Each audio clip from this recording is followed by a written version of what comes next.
નમસ્કાર મિત્રો, you are most welcome in forum tutorials. આજે આપણે ધોરણ 10, 11, 12 ત્રણેયમાં ઉપયોગી થાય એવો અગત્યનો ટોપિક જોવા જઈ રહ્યા છીએ, એન્ડ ધેટ ઇઝ એડિટિંગ, અથવા તો એને કહેવાય correct the underline parts, error finding. આવા ઘણા બધી રીતે કહી શકાય એને. એમાં નિયમો છે, નિયમો સાથે આપણે જોઈએ છીએ. પહેલો નિયમ છે કે જો ખાલી જગ્યા પછી ક્રિયાપદ આવે અને માણસની વાત હોય તો ખાલી જગ્યામાં હું લખવું એનું ગુજરાતી કે જે થાય. ક્રિયાપદ કેવા આવે એની પાછળ તો who is, who was, who does, who has, who goes, who vent, આવા ક્રિયાપદ આવશે. ખાસ યાદ રાખજો કે માણસ હોય તો હું લેવાનું, માણસ ન હોય તો વિચ કે ધેટ આવશે. તો આ એ જ માણસ છે કે જે મેચ જીત્યો છે, બરાબર, જીત્યો હતો કે જીત્યો છે. તો this is the main who one the match, બરાબર. આ માણસ અને કે જે મેચ જીત્યો છે, આ બેની વચ્ચે સંબંધ હોય એ પણ યાદ રાખવાનું. બીજો નિયમ છે ધેટ અને વિચનો અર્થ કે જે થાય. ધેટ બધા માટે વપરાય છે, વિચ માણસ સિવાય માટે વપરાય. નીચેના શબ્દો સાથે ધેટ વાપરવું. ખાસ કરીને તમે એક શબ્દ ઓલ યાદ રાખજો. All, same, any, none, every, some, one, little, few, much, only હોય તો ધેટ વાપરવાનું. પણ બીજા શબ્દો ઓછા આવે છે, ઓલ એક વધારે આવે છે, બાકી બધે આપણે વિચ જ વાપરવાનું. તો all that bright is not gold, એટલે બધું જે ચમકે તે સોનું નથી. તો all that bright is not gold. અને I have a picture which is fine, મારી પાસે એક ચિત્ર છે કે જે સુંદર છે. તો વિચ ઇઝ ફાઇન લેવાનું છે.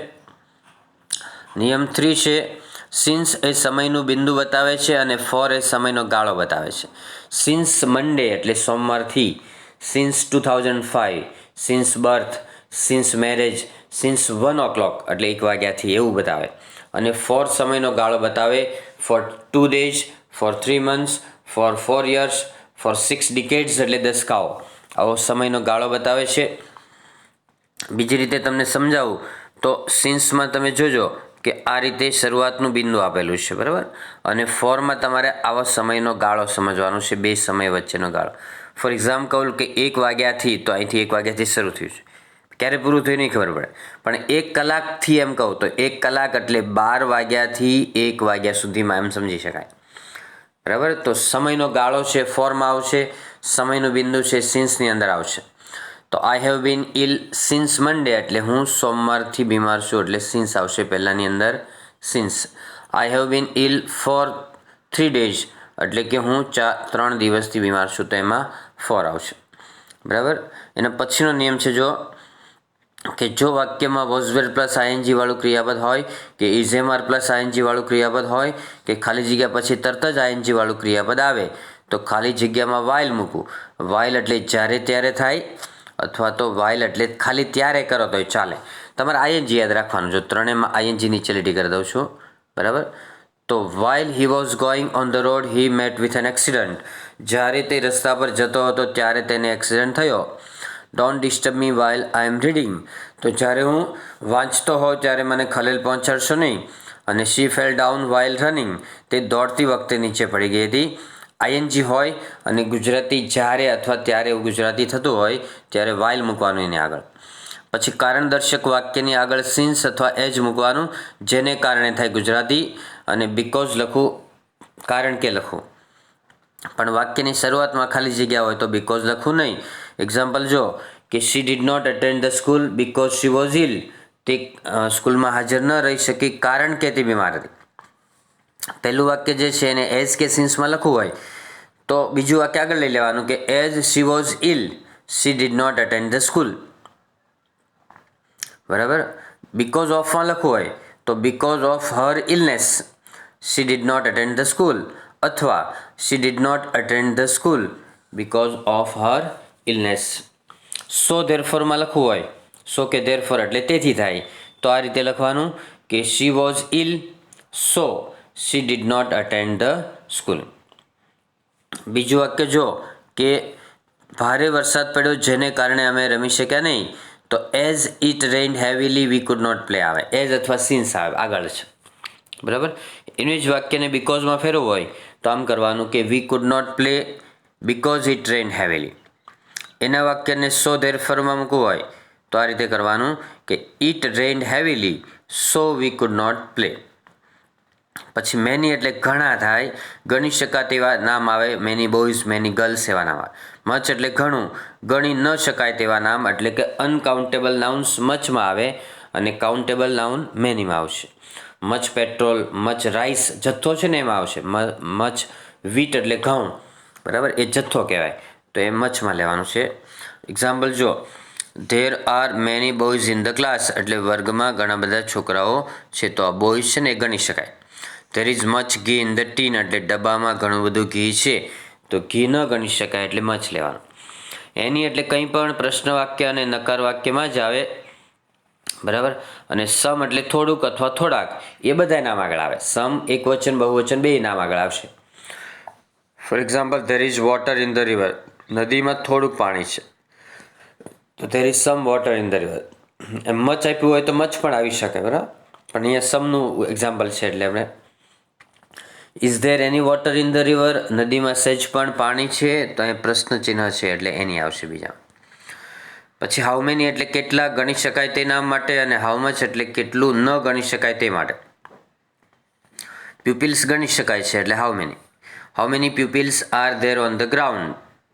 અને બીજું છે રાઈસ એટલે ચોખા ન ગણી શકાય, જથ્થો છે, તો how much rice is there in the box, બરાબર.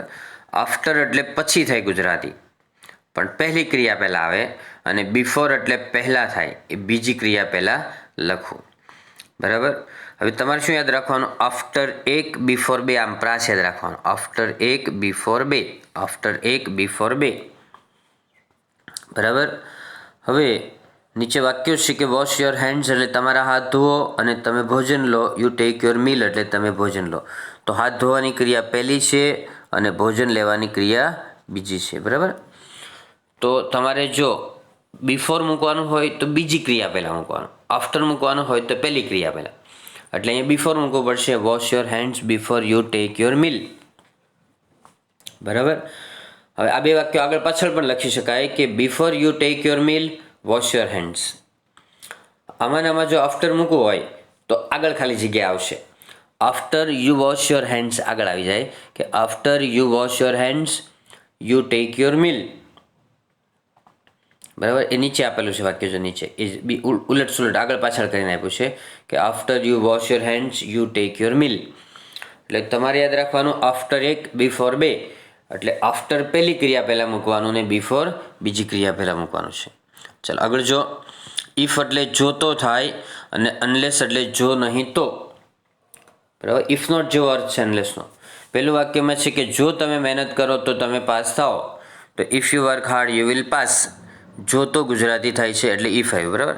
પહેલામાં ઇફ આવશે.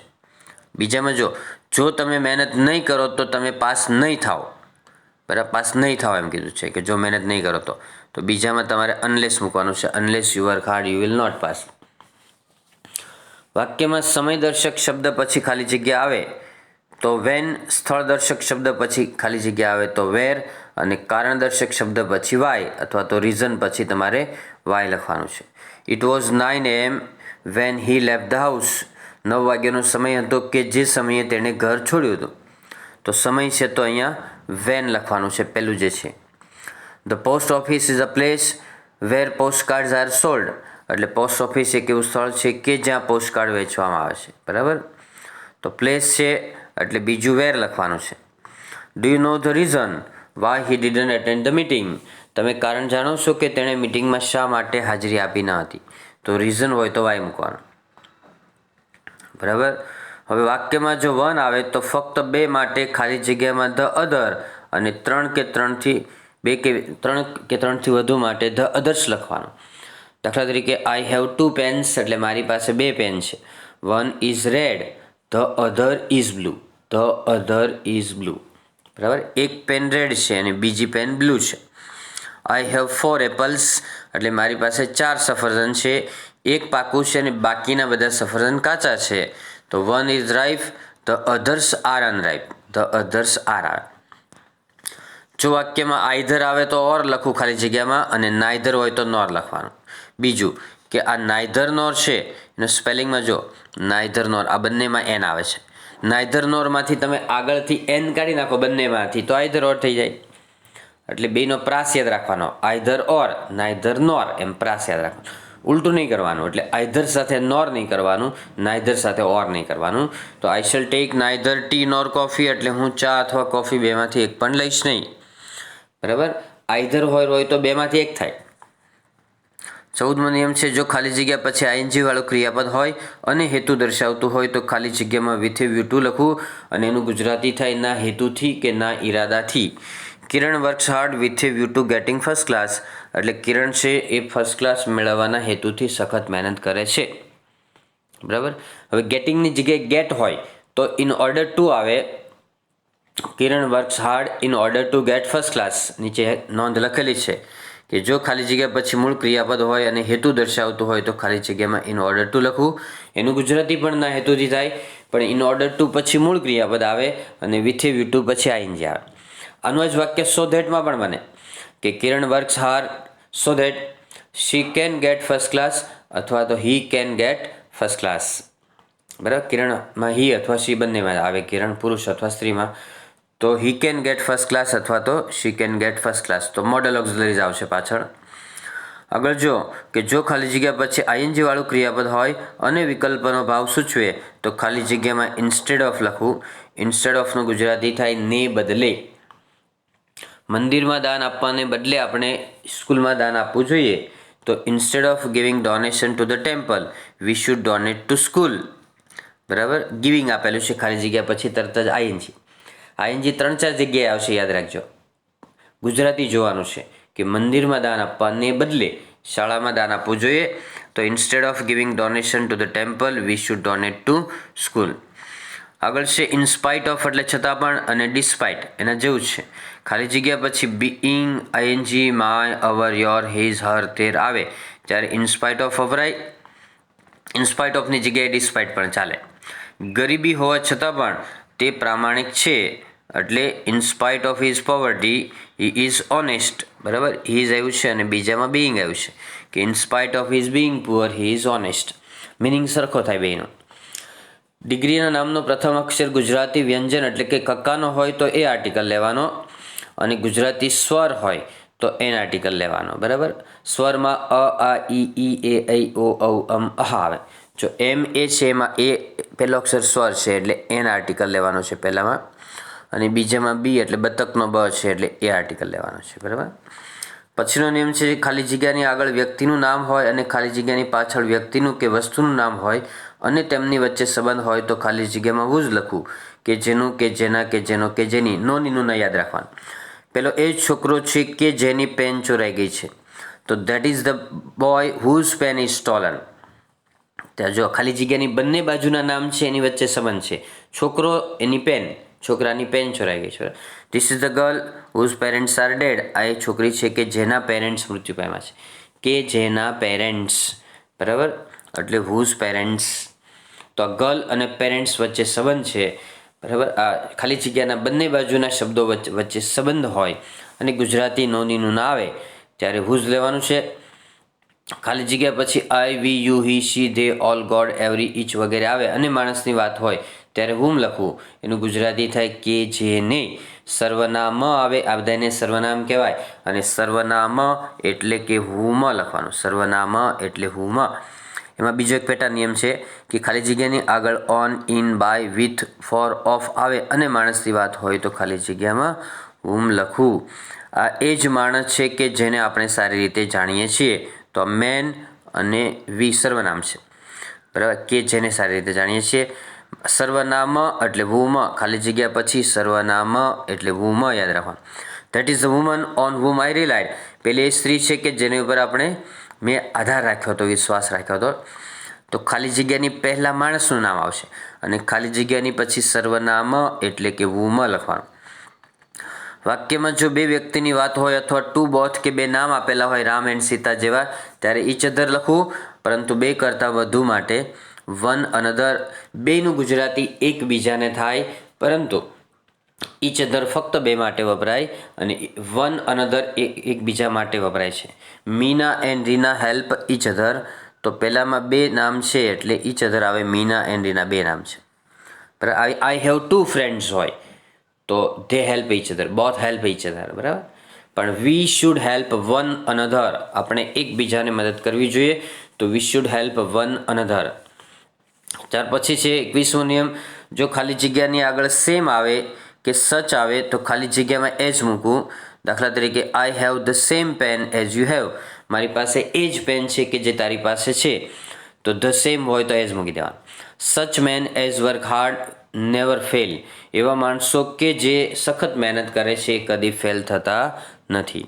તો આગળ ધ સેમ અથવા સચ આવે તો પાછળ એજ મૂકવું. એની કરતાં ઉલટો નિયમ આવશે હમણાં, એઝ હોય તો આગળ સચ કે ધ સેમ લખવાનું, એ નિયમ આગળ આવે છે. જો ખાલી જગ્યાની પાછળ એઝ આવે તો ખાલી જગ્યાની આગળ ધ હોય તો સેમ લખવું અને ધ ન હોય તો સચ લખવું. બરાબર, તો પહેલાં કરતાં ઉલટો નિયમ છે, એઝ તો બંનેમાં આવેલું છે. બરાબર, તો આગળ સચ કે સેમ લખવું. હવે કેવી રીતે લખવાનું? જો આગળ ધ આર્ટિકલ હોય તો સેમ લખવાનું અને ધ ન હોય તો સચ લખવાનું. એટલે પહેલામાં સચ અને બીજામાં ધ સેમ લખવાનું કે I want such raincoat as would last long, મારે એવો રેઇનકોટ જોઈએ કે જે લાંબો સમય ટકી રહે. અને બીજું છે કે is this the same shirt as was stitch by me, શું આ એ જ શર્ટ છે કે જે મારા દ્વારા ટાંકવામાં આવ્યો હતો, ગૂંથવામાં આવ્યો હતો. સ્ટીચ એટલે ટાંકવું, ગૂંથવું એ વગેરે. જો વાક્યમાં હાર્ડલી કે સ્કેર્સલી આવે તો ખાલી જગ્યામાં વેન લખવું અને વેન આપેલું હોય તો ખાલી જગ્યામાં હાર્ડલી કે સ્કેર્સલી લખવું. એનું ગુજરાતી જ્યારે ત્યારે થાય. જેવી રીતે આઈધર ઓર છે, નાઈધર નોર છે, નોટ ઓનલી બટ ઓલ્સો છે, બોથ એન્ડ છે, એવા જોડિયા સંયોજકો છે કે હાર્ડલી આવે તો વચ્ચે તમારે વેન લખવાનું છે. અહીંથી વેન કે hardly had I received my friends letter when I began to read, તો જ્યારે મને મારા ફ્રેન્ડનો લેટર મળ્યો ત્યારે મેં વાંચવાની શરૂઆત કરી. Scarcely had I received my friends letter I began to read. બરાબર, બેનું મિનિંગ સેમ જ થાય કે હાર્ડલીની જગ્યાએ સ્કેર્સલી મૂકો તોય ચાલે. અને નેક્સ્ટ સેન્ટન્સની અંદર વચ્ચે વેન આપ્યું છે તો તમારે આગળ હાર્ડલી કે સ્કેર્સલી મૂકવાનું. Hardly head the bell rang when the school broke up. બરાબર, અને બીજું એક યાદ રાખવાનું કે હાર્ડલી કે સ્કેર્સલી પછી હેડ કરતા અને V3 આવે, રિસીવ્ડ વચ્ચે આઈ કરતા એવું છે, યાદ રાખજો. જો અહીંયા કેમ છે હેડ અને રિસીવ્ડ વચ્ચે આઈ, તો એ વચ્ચે પૂર્ણ ભૂતકાળ આવે પણ વચ્ચે કરતા આવો છે. હાર્ડલી કે સ્કેર્સલી પછી તરત જ હેડ આવે, કરતા અને V3 આવે, પૂર્ણ ભૂતકાળ આવે, એ યાદ રાખજો અને વચ્ચે વેન આવશે. નેક્સ્ટ નિયમ છે, જો વાક્યમાં no, not, never, none, nobody, nothing આપ્યું હોય તો ખાલી જગ્યામાં બટ લખવું. મોસ્ટ ઇમ્પોર્ટન્ટ નિયમ છે મિત્રો, યાદ રાખજો કે આનું ગુજરાતી સિવાય કે થાય. અહીંયા બટ એટલે બટનું ગુજરાતી શું થાય? સિવાય કે. શું થાય? સિવાય કે એટલે કે ગુજરાતી સાથે વાક્ય. જો હી સ્પોક નથિંગ બટ ટ્રુથ એટલે તે સત્ય સિવાય કંઈ નહીં બોલ્યો. બરાબર, તો નકારવાચક શબ્દ પહેલાં ખાલી જગ્યા, નકારવાચક શબ્દ છે એના આજુબાજુમાં ખાલી જગ્યા આવે એના પછી તો બટ મૂકવાનું છે. એનું ગુજરાતી સિવાય કે થાય. 25મો નિયમ છે કે જો વાક્યમાં સમ આવે તો ખાલી જગ્યામાં ધ અધર્સ અથવા તો ધ રેસ્ટ લખવું. અધર્સ એટલે બીજાઓ થાય અને ધ રેસ્ટ એટલે બાકીનું થાય. વી બોટ 20 ટોયઝ એટલે અમે 20 રમકડા ખરીદ્યા, એમાંથી થોડાક મોટા છે ને બાકીના નાના છે. તો some are big, the others are small અથવા તો ધ રેસ્ટ આર સ્મોલ. એની કરતાં ઉલટું પણ આવે, પાછળ ધ અધર્સ કે ધ રેસ્ટ આપ્યું હોય તો આગળ સમ લખવાનું. જો વાક્યમાં ટુ કે ઇનફ આવે તો ખાલી જગ્યામાં ટુ મૂકવું. દાખલા તરીકે he is too weak to walk, તે એટલો બધો નબળો છે કે તે ચાલી શકતો નથી. એનો મિનિંગ એવો થાય કે he is so weak that he can not walk. પછી બીજું છે milk is good enough to make basundi, એટલે મિલ્ક છે દૂધ, બાસુદી બને એવું પૂરતું સારું છે. ઇનફ એટલે પૂરતું અથવા પ્રમાણસર થાય. બરાબર, ત્યાર પછી આવે છે કે જો નો સુનર આપેલો હોય વાક્યમાં તો ધેન આવે ખાલી જગ્યામાં અને એનું ગુજરાતી થાય તરત જ. બરાબર, નો સુનર ધેન આવશે. હાર્ડલી સ્કેર્સલીમાં વેન આવતું હતું એમ નો સુનરમાં ધેન આવશે કે no sooner did we see the cobra than we ran away, તો જ્યારે અમે કોબરા જોયો ત્યારે અમે ભાગી ગયા હતા. તો નો સુનર સાથે ધેન આવે, પાછળ ધેન આપ્યું હોય તો આગળ નો સુનર મૂકવાનું. નો સુનર પછી મોટાભાગે ડીડ આવશે, ક્યારેક ડુ ડઝ પણ આવી શકે, ઇઝેમાર પણ આવી શકે, વોઝવેર જેવું, પણ મોટાભાગે ડીડ આવશે અને ડીડ સાથે મૂળ ક્રિયાપદ સી આવે છે. પાછળના વાક્યમાં રેન ભૂતકાળ આવી શકે. બરાબર, તો આપણે યાદ રાખવાનું ગુજરાતીથી જ્યારે ત્યારે કે જ્યારે અમે કોબરા જોયો ત્યારે અમે દૂર ભાગી ગયા હતા. ડ્યુ ટુ એટલે ને કારણે અથવા ને લીધે થાય. બરાબર, એ ખાલી જગ્યાની આગળ ટુ બીનું રૂપ છે is, am, are, was, were, shall be, will be એ હોવું ડ્યુ ટુમાં જરૂરી છે. તો the accident was due to his careless driving. Accident તેના કેરલેસ ડ્રાઇવિંગને કારણે હતો. એમાં ડ્યુ ટુ આવે, પણ ઘણીવાર ઓપ્શનમાં ડ્યુ ટુ ન આપેલું હોય તો on account of, owing to અથવા બીકોઝ ઓફ પણ એની જગ્યાએ ચાલે ખરા. આ ચારેયનો મિનિંગ સેમ થાય. Due to, on account of, owing to ને બીકોઝ ઓફ. આ ચારનો મિનિંગ થાય જેને કારણે અથવા જેને લીધે, અને એ ચારે એકબીજાને બદલે વાપરી શકાય. પરંતુ ટુ બીનું રૂપ હોય તો માત્ર ડ્યુ ટુ જ વાપરવાનું છે, યાદ રાખવાનું. ત્યાર પછી આવે છે ઈચ અને એવરી એટલે દરેક થાય, અને ઓલ એટલે બધા, અને બોથ એટલે બંને. બરાબર. હવે ઈચ અને એવરીમાં યાદ રાખજો કે ઈચમાં નામ બહુવચન આવે છે, એવરીમાં નામ એકવચન આવે છે, અને બેયમાં ક્રિયાપદ સરખા જ આવે છે. બંનેના ક્રિયાપદમાં આમ એરો કરી દેવાનો, એટલે એકવચનના ક્રિયાપદ આવે છે. ડઝ, ઇઝ, હેઝ ને વોશ. ઈચ એવરીમાં ક્રિયાપદ સરખા છે, પણ નામ અલગ અલગ થાય છે. ઈચમાં નામ બહુવચન, એવરીમાં નામ એકવચન. બરાબર. ઈચ છે ને, ઈચમાં ભૂલ પડવાની સંભાવના છે, યાદ રાખજો. ઈચમાં નામ બહુવચન આવે પરંતુ ક્રિયાપદ એકવચન આવે એટલા માટે. એવરીમાં તો બધું એકવચન, તમે એ યાદ રાખો એટલે એવરી એકવચન નામ એકવચન ક્રિયાપદ એ યાદ રાખવાનું એવરીમાં. ઓલમાં બધું બહુવચન છે, બોયઝ અને ક્રિયાપદ બંને. બોથમાં બધું બહુવચન, એ ક્રિયાપદ ઓલ અને બોથના ક્રિયાપદ સરખા છે, યાદ રાખજો. હવે બેને અલગ કેમ પડવાનું? જો all do, all are, all have, all were, એવી જ રીતે બોથમાં પણ આવશે. Both do, both are, both have, both were. હવે એ બેમાં બોથ એટલે ફક્ત બે માટે બોથ વપરાય, અથવા તો એન્ડથી જોડેલા બે નામ હોય તો બોથ વપરાય. બાકી બેથી વધારે હોય એટલે ઓલ વાપરી દેવાનું. બરાબર, એટલું યાદ રાખવાનું. અને ઓલ અને બોથ એમાં બધું જ બહુવચન આવશે, પણ ફક્ત બે માટે બોથ વપરાય છે, બે કરતાં વધારે માટે ઓલ વપરાય છે.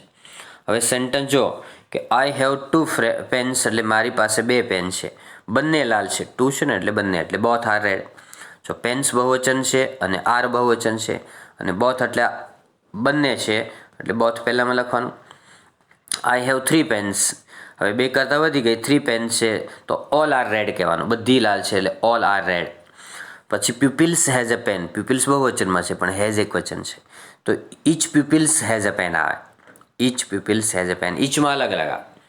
અને every pupil has a pen, છેલ્લામાં આવશે every pupil has a pen આવે. બરાબર. પહેલામાં આવ્યું હતું I have 2 pens, both are red. બીજામાં આવ્યું છે I have 3 pens, all are red. ત્રીજામાં આવ્યું છે each pupils has a pen, પછી every pupil has a pen. આગળ છે કે જો ખાલી જગ્યાની આગળ સો કે સચ આવે તો ખાલી જગ્યામાં ધેટ મૂકવું. He is so honest that he never accept bribe. તે એટલો બધો પ્રામાણિક છે કે તે લાંચ સ્વીકારતો નથી, તો સો અથવા સચ આવે છે. She is such a regular girl that she can't fail. તે એવી નિયમિત છોકરી છે કે તે ફેલ થઈ શકતી નથી, તો સો કે સચ આવે તો પાછળ ધેટ લખવું, અને પાછળ ધેટ આપ્યું હોય તો આગળ સો કે સચ લખવું. બરાબર. હવે સમજો, સચ ધેટમાં બે શબ્દો આવે, સચ ધેટની વચ્ચે રેગ્યુલર અને ગર્લ, અને સો ધેટની વચ્ચે એક જ શબ્દ આવે, સો ઓનેસ્ટ, ખાલી એક જ, આર્ટિકલ નથી ગણતા.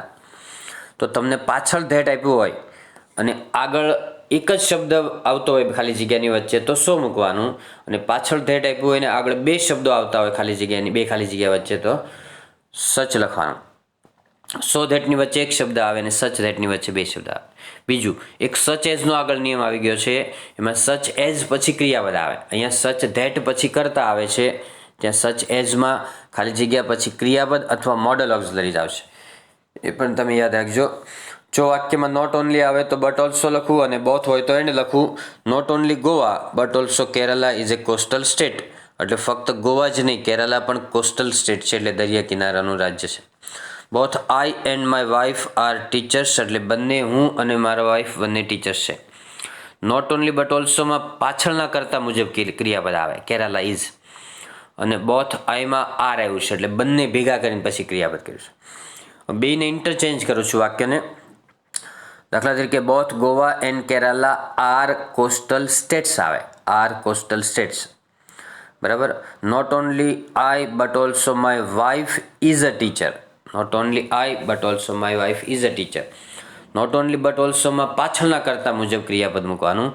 બોથ એન્ડમાં બંને ક્રિયા કર્તાને કન્સિડર કરવાના. આગળ છે કે જો ખાલી જગ્યા પછીના વાક્યમાં can, food, May, might, should હોય તો ખાલી જગ્યામાં સો ધેટ કે ઇન ઓર્ડર ધેટ લખવું. એનું ગુજરાતી થાય જેથી કરીને, અને પાછળ હંમેશા મોડલ ઓક્ઝિલરી આવશે, આ યાદ રાખજો. Sir please speak aloud so that the whole class can hear you. સાહેબ મહેરબાની કરીને મોટેથી બોલો કે જેથી કરીને આખો ક્લાસ તમને સાંભળી શકે. તો તમે સો ધેટ લખો અથવા તો ઇન ઓર્ડર ધેટ લખો, ચાલશે. He worked hard so that he might get first class. તેણે સખત મહેનત કરી કે જેથી કરીને તે ફર્સ્ટ ક્લાસ મેળવી શકે. પાછળ કેન અને મે જેવા મોડેલ ઓક્ઝિલરીઝ આવશે અને ગુજરાતી થાય જેથી કરીને, બરાબર. એમાં તમે સો ધેટ કે ઇન ઓર્ડર ધેટ બેમાંથી ગમે તે એક લખી શકશો. આગળ છે ઓલ ઓનલી કેપિટલ શબ્દો સાથે ધ આર્ટિકલ આવે. Mahesh is the only son of his parents, એટલે મહેશ એના પેરેન્ટ્સનો એકમાત્ર પુત્ર છે. The only son. Gandhinagar is the capital of Gujarat, Gandhinagar ગુજરાતની રાજધાની છે. All the boys were present, એટલે બધા જ છોકરાઓ હાજર હતા. અકોર્ડિંગ ટુ એટલે ના મત મુજબ. ઓન બિહાફ ઓફ એટલે ના વતી. ઇન અકોર્ડન્સ વિથ એટલે ની મુજબ. બાઇબલના મત મુજબ તમારા પડોશીઓને તમારી જાતની જેમ ચાહો, તો according to the Bible love thy neighbours as thy self. Staff વતી પ્રિન્સિપાલે મુખ્ય મહેમાનને માળા પહેરાવી હાર તોરા કર્યા હતા, તો according to the staff, on behalf of the staff, the principal garlanded the chief guest. On behalf of the staff કરવાનું. We acted in accordance with the your instruction, એટલે અમે તમારી સૂચના મુજબ કામ કર્યું હતું. ઇન અકોર્ડન્સ વિથ આવશે. આગળ છે એનીવન કે એનીબડી એટલે કોઈ પણ વ્યક્તિ થાય. એનીથિંગ એટલે કંઈ પણ વસ્તુ. પ્રશ્ન વાક્ય અને નકાર વાક્યમાં જ વપરાય છે. Is there anybody in the class, anybody અથવા એનીવન લેવાનું કે વર્ગમાં કોઈ છે, કોઈ વ્યક્તિ છે એમ સમજવાનું. Have you anything to give હિમ, તમારી પાસે તેને આપવા માટે કંઈ વસ્તુ છે, આપવા એટલે એનીથિંગ આવે. એવરીવન એવરીબડી એટલે દરેક વ્યક્તિ થાય. એવરીથિંગ એટલે દરેક વસ્તુ થાય, એક વચનમાં વપરાય. તેમજ નન, નો વન, નોબડી એટલે કોઈ જ વ્યક્તિ નહીં એવું થાય. અને નથિંગ એટલે કંઈ જ વસ્તુ નહીં એવું. Everybody is free to move in the garden, એટલે દરેક જણ ગાર્ડનમાં ફરવા માટે મુક્ત છે. Everything is present here that you need, દરેક વસ્તુ હાજર છે કે જે તમારે અહીં જરૂર છે. એવરીથિંગ ઇઝ પ્રેઝન્ટ આવે. નીડ એટલે જરૂર છે, જરૂર એટલે એવરીથિંગ. એમાં નથિંગ પણ ચાલે બીજામાં. નોબડી ઇઝ પરફેક્ટ એટલે કોઈ પણ વ્યક્તિ પરફેક્ટ નથી હોતી. Nobody is perfect. Nothing is impossible એટલે કંઈ વસ્તુ અશક્ય નથી, એટલે nothing is impossible. Yet, steel અને બટ ત્રણેયનો મિનિંગ છતાં પણ અથવા પરંતુ થાય, અને ત્રણેય એકબીજાને બદલે વાપરી શકાય. અને ધો, ઓલ ધો, ઇવન ધો, ઇવન ઇફ એ ચાર એકબીજાને બદલે વાપરી શકાય. અને એ ચારનો મિનિંગ એક થાય. દાખલા તરીકે તે પૈસાદાર છે પરંતુ સંતુષ્ટ નથી. He is rich but he is not contented. એનું જ વાક્ય જુદી રીતે પૂછું છું કે though he is rich he is not contented, જો કે તે પૈસાદાર છે છતાં પણ તે સંતુષ્ટ નથી. આગળ છે જો વાક્યની શરૂઆતમાં ખાલી જગ્યા હોય અને ખાલી જગ્યા પછી વિશેષણ હોય તો ખાલી જગ્યામાં હાવેવર લખવું. એનું ગુજરાતી થાય છતાં પણ. However clever he was he could not answer the question, એટલે જો કે તે હોશિયાર હતો છતાં પણ તે ક્વેશ્ચનનો આન્સર આપી શક્યો નહીં, તો ખાલી જગ્યા પછી તરત જ એડજેક્ટિવ આવ્યું છે એટલે હાવેવર આવે. એનું જ વાક્ય ધોમાં હોય તો though he was clever he could not answer the question. એનું એ જ વાક્ય એઝમાં આવે. એઝમાં તો ક્લેવર એઝ હી વોઝ આવે. Clever as he was he could not answer the question. ઇનસ્પાઇટ ઓફમાં લેવું હોય તો ઇનસ્પાઇટ ઓફ હિઝ ક્લેવરનેસ અથવા તો in spite of his being clever he could not answer the question. અને બટમાં લેવું હોય તો he was clever but he could not answer the question આવે. આગળ છે જો ખાલી જગ્યા પછી તરત જ ટુ આવે તો ખાલી જગ્યામાં ઇનફ લખવું. She is clever enough to understand you, તે તમને સમજી શકે એટલી પૂરતી હોશિયાર છે. જો ખાલી જગ્યા પછી એડજેક્ટિવ આવે અને તેના પછી ટુ આવે તો ખાલી જગ્યામાં ટુ લખવું. He is too weak to walk, એટલે કે તે એટલો બધો નબળો છે કે તે ચાલી શકતો નથી. આનો મિનિંગ એવો થાય હી ઇઝ ટુ, TOO છે, he is too weak to walk, એટલે કે he is so weak that he can not walk. Okay friends, તો મિત્રો આવા ઘણા બધા વિડીયો તમને ફોરમ ટ્યુટોરિયલ્સમાં જોવા મળશે. એ મેળવવા માટે તમે ચેનલને સબસ્ક્રાઈબ કરો, વિડીયોને લાઇક કરો અને તમારા ગ્રુપમાં શેર કરો. That's all. Happy learning, happy sharing. Thank you very much.